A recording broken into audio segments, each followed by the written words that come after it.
নমস্কার, কেমন আছো সবাই? পাখি কিচেনের ব্লগ চ্যানেলে তোমাদের অনেক অনেক স্বাগত জানিয়ে আজকে চলে এলাম সকাল সকাল। তো আজকে শনিবার সকাল, এখন 7টা বাজে। গুড মর্নিং সবাইকে। তো আজকে ছেলেমেয়ের স্কুল আছে, আর আজকে স্কুল আছে মানে ওদের ক্লাস নয়, আজকে ওদের স্কুলের প্রোগ্রাম আছে, অ্যানুয়াল ফাংশন।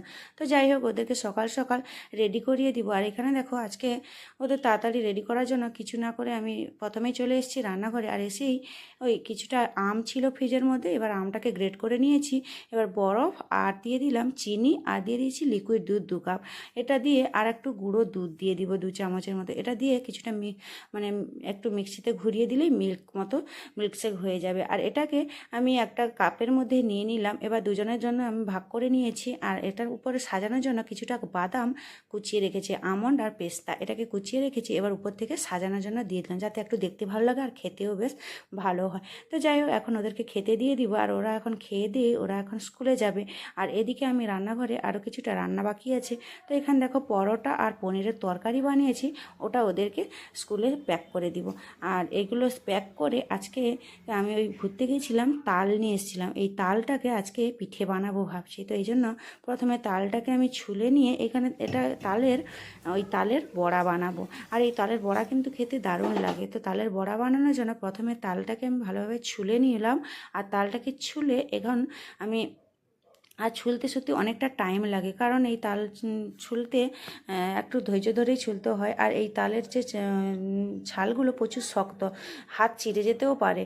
এই জন্য একটু সাবধানে তালের ওই ছালগুলো ছুলতে হবে, একদম সাবধান। তো আমার পুরো তালটাই আমার ছাড়ানো হয়ে গেছে। এবার তালটাকে আমি 3 ভাগে ভাগ করে নিলাম। আর এই তালটাকে আমি গ্রেটার দিয়ে গ্রেট করে নিব। যেহেতু আগে আমরা মা ঠাকুমাদের কাছে দেখেছি ওই ঝুড়ি থাকতো, ওই ঝুড়ি দিয়েই তালটাকে গ্রেট করা হতো। আর এখন তো আমাদের কাছে ওই মানে বেতের ঝুড়ি নেই, ওই বাঁশের ঝুড়ি। তো ওই বাঁশের ঝুড়ি যখন নেই, আমরা এখন কি করব, ওই যে গ্রেট করা হয়, আদা গ্রেট করা হয়, সবজি গ্রেট করা হয়, তো ওই গ্রেটার দিয়ে এভাবে আমি ঘুরিয়ে ঘুরিয়ে তালটাকে ঘুরিয়ে নিব। আর ঘুরিয়ে নিলে বেশ তালের পালটাও বেশ বেরিয়ে আসে, আর তালের যে শাঁসটা ওটা থেকে যায়। তো যাই হোক, কীভাবে ঘুরাই চলো তোমাদেরকেও দেখাই। আর এই তালের বড়া খেতে কিন্তু দুর্দান্ত লাগে। আর এটা বেশ নরম তুলতুলে হয়, খেতেও বেশ ভালো হয়। তো যাই হোক, এইভাবে আমি তালের পালগুলোকে আমি বের করে নিব। তো অনেকটা তালের পাল বেরিয়ে এসছে, আমি দুটো প্রায় ছাড়ানো আমার এভাবে ঘষা হয়ে গেছে। এবার আমি এইগুলোকে ভালো করে সাইড করে রেখে দিব। আর দেখো, আমি এগুলোকে কিন্তু একটা ছাঁকনি দিয়ে ছেঁকে নিব। ওই যে তালের যে সাদা সাদা সুতোর মতো থাকে না, ওইগুলোকে একটু ছেঁকে নিলে কী হবে, পিঠের মধ্যে আর থাকবে না। তো এখন আমার গ্রেট করা হয়ে গেছে। এবার আমি এটাকে ওই প্যানের মধ্যে ওই বিচিগুলো ফেলে দিব, আর একটা ছাঁকনি মানে চালানি নিব। ওই চালানি নিয়ে ওর উপরে নেটের আছে যেহেতু, তো ওর উপরে ওই তালের পালটাকে দিয়ে দিব। আর জল খুব অল্প দিয়েছি, বেশি জল দিলে অনেকটা মানে পাতলা হয়ে যাবে, আর অনেকটা ময়দা লাগবে। তো আমি অল্প করেই বানাবো, তো তাই জন্য এখানে আমি তালের পালটাকে এইভাবে বের করে নিচ্ছি। আর যে সুতোর মতো যেটা, সেটাকে আমি বের করে মানে এরকম চালালে উপরেই থেকে যাবে, আর তালের পালটা বেশ নিচে পড়ে যাবে। তো যাই হোক, সুতোগুলো বের করে আমি এটাকে সাইডে রেখে দিব। তো দেখতেই পাচ্ছ, পুরো একদম মানে সুতোগুলো উপরে থেকে যাচ্ছে, আর পুরো পাতলা হয়ে বেরিয়ে আসছে। তো যাই হোক, এখন আমার চালানো হয়ে গেছে। এখন আমি কিছুটা পরিমাণ চাল নিয়েছি, এবার চালটাকে গুঁড়ো করে নিলাম। আর এখানে আমি ময়দা দিব। তো এখানে সুজি দিব না, এখানে ময়দা দিব। তো আমি 1 বাটি মতো চালের গুঁড়ো, আতপ চাল গুঁড়ো করে রেখেছিলাম, ওই চালটা দিয়ে দিলাম। আর এখানে দেখো, আমি 250 মতো ময়দা দিয়েছি। এবার এটাকে মেশানোর জন্য এখানে এর উপরে দিয়ে দিব চিনি। চিনিটা টেস্ট করে দিতে হবে, কারণ তাল তেতো মিষ্টি থাকে। তালটা একটু মানে পিঠে বানানোর আগে চেক করে নিতে হবে, কারণ মানে তালটা তেতো থাকে। তো আমি তালটা একটু টেস্ট করে দেখলাম, তেতো নেই, কিন্তু পিঠে খাওয়ার পরে দেখছি বেশ তেতো একটু ছিল। তো যাই হোক, এখানে দেখো পানমৌরি দিয়ে দিলাম, চিনি দিয়ে দিচ্ছি। আর বেশি করে চিনি দিলে এত তেতোটা মনে হয় না। আর এখানে আমি পানমৌরি দিলাম। আর পানমৌরিটা দেওয়ার পরে এখানে কুচিয়ে রাখা নারকেল দিব। এখানে কোরানো নারকেল দিলেও হয়, তো আমার একটু মানে মানে ভালো লাগে, ওই কুচিয়ে নারকেল দিলে বেশ ভালো লাগে, পিঠের মধ্যে থাকে, খেতে ভালো লাগে। আর কুড়ানো নারকেল দিলে পিঠের মধ্যে মনে হয় যেন খুঁজেই পাই না। তো যাই হোক, এখানে ব্যাটারগুলো বেশ ভালো করে মানে মাখিয়ে নেব ভালোভাবে সব কিছু, যাতে একসঙ্গে মিশে যায়। অল্প একটু জল দিলাম। আর এখানে দেখো আমি খাবার সোডা দিয়েছি, খাবার সোডা দিলে বেশ ফুলেও উঠবে আর বেশ মুচমুচেও থাকবো অনেকক্ষণ।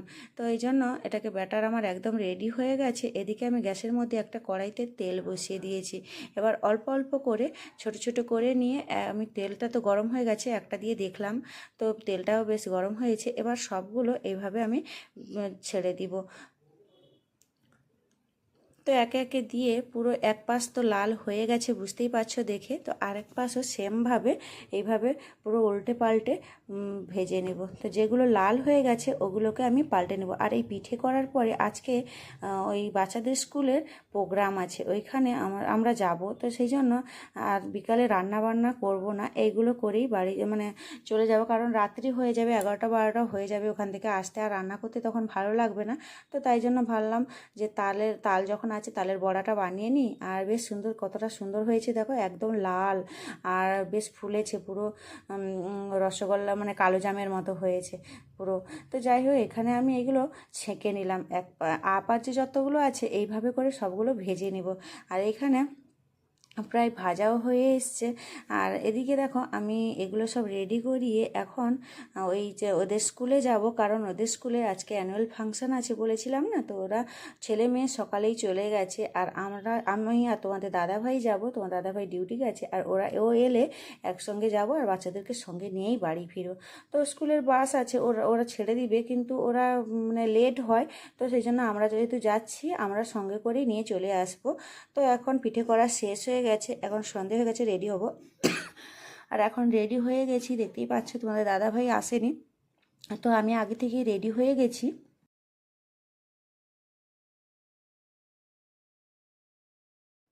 আর এখন সন্ধে 7:30টার মতো হয়ে গেছে, ওরা এখনও মানে ও তোমাদের দাদাভাই আর আমার পাশে একজন দিদি থাকে, ওরও আসেনি। তো যাই হোক, ওরা আসতে এখন বেজে গেছে 8টা। তো 8টার সময় বেরিয়েছি, রাস্তায় লাইটে, আর এদিকে যেদিকে স্কুল আছে ওদিকে একদম ফাঁকা, ওদিকে লাইট নেই, ঘর নেই, কিচ্ছু নেই, পুরো একদম ফাঁকা জায়গায় স্কুলটা।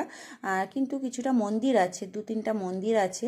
তো এখন আমরা পুরো মানে স্কুলের কাছে 10 মিনিটের মতো রাস্তা। তো আমরা এখন স্কুলের কাছে পৌঁছে গেছি। এই যে দেখতেই পাচ্ছ স্কুলে পুরো লাইটিংয়ে ভর্তি, তো চারিদিকটা লাইটিংয়ে সাজিয়েছে। এই যে স্কুলটা দেখছো এটা হচ্ছে সিবিএসসি বোর্ড, আর ওর পিছনে যেটাই প্রোগ্রাম হচ্ছে ওটা হচ্ছে ম্যাট্রিক, আর ওই স্কুলেই প্রোগ্রামটা হচ্ছে। আর আমার ছেলে পড়ে ওই সিবিএসসি বোর্ডে, আর ছেলে মেয়ে দুজনেই পড়ে। তো এই স্কুলের প্রোগ্রামটা ওইখানেই হয়েছে, পুরোটাই রাস্তা ওই লাইটিং দিয়ে সাজানো হয়েছে, সাজানো কিন্তু খুব সুন্দর হয়েছে। আর আমরা একটু তাড়াতে ছিলাম, তো আমাদের স্কুলের ম্যাম ফোন করছে কেন জানি না। তো আমরা মানে যেহেতু স্কুলের কাছে পৌঁছে গেছি, তো এসেই দেখি, জিজ্ঞেস করলাম ম্যামকে, তো ম্যাম বলছে, ফোনেই বলছে মনে হলো যে মেয়েটার যেন একটু শরীর খারাপ করছে। তো এই জন্য এসে দেখি ম্যামের কাছে প্রথমে গেলাম, তো গিয়ে ও ম্যামকে জিজ্ঞেস করলাম যে কি হয়েছে। না, ম্যাম বললো যে ও মেঘনার ডান্স শেষ হয়ে গেছে, তো তুমি ওনাকে নিয়ে যেতে, মানে আপনি ওনাকে নিয়ে যেতে পারেন। তো আমি বললাম ঠিক আছে। তো যাই হোক, আমি মেঘনাকে নিলাম। আর এইখানে দেখো আমার ছেলে ডান্স হচ্ছে, দুঃখের বিষয় আমার মেয়ের ডান্সটা দেখতে পারিনি। আর এইখানে আমার ছেলে ওই যে পেছনে চেয়ারে ওই যে যাচ্ছে দেখতে পাচ্ছ, ওই হচ্ছে আমার ছেলে, আর ওর ডান্সটা যাই হোক দেখলাম। আর ওদের প্রাইজও ছিল, ওদের প্রাইজটা ওরা সবাই পেয়েছে, কিন্তু ওই প্রাইজগুলো মানে ছেলে মেয়ে দুজনেই প্রাইজ পেয়েছে। ওই প্রাইজগুলো আমরা মানে ভিডিও করতে পারিনি, ফটো করতে পারিনি, যেহেতু আগে দিয়ে দিয়েছে। আর আমাদের সত্যি আসতে অনেকটা লেট হয়ে গেছিলো, আমরা আসতে পারিনি। তো ওদের ডান্স দেখলাম, আর যা বাচ্চারা আছে তো ওদের ডান্স দেখলাম কিছুক্ষণ। তো আমরা এখন ডান্স দেখার পরে আমার ছেলের ডান্স শেষ হলে ওরা এখন নিচে আসবে। এবার মেয়েটা তো কাছেই এসে গেছে, মেয়েটা কিন্তু খুব সুন্দর একটা জামা দিয়েছে, যেহেতু জামা দিয়েছে, আর ছেলেকেও জামা দিয়েছে, কারণ এই যে ড্রেস নেওয়ার জন্য আমাদেরও মানে এক্সট্রা টাকা দিতে হয়েছিল। এক্সট্রা টাকা মানে ডান্স যে প্রোগ্রাম হয় এক্সট্রা টাকা দিতে হয়, আর এই মানে টাকা দিলে ওরা ড্রেস দেয়, ড্রেস তারপরে যা যা লাগে, মানে ছেলেকেও স্যুট জামা তারপরে বেল্ট সব কিছুই দিয়েছে। দিয়েছে। আর মেয়েকেও বেশ মানে মেয়েদের যা যা লাগে দুল, হার, বেড়ি, তারপরে মানে হেয়ার বেল্ট, আর তারপরে ওই জামা সব কিছুই দিয়েছে। আর এইখানে ওদের মেয়েটা তো আমার কাছে চলে এসছে।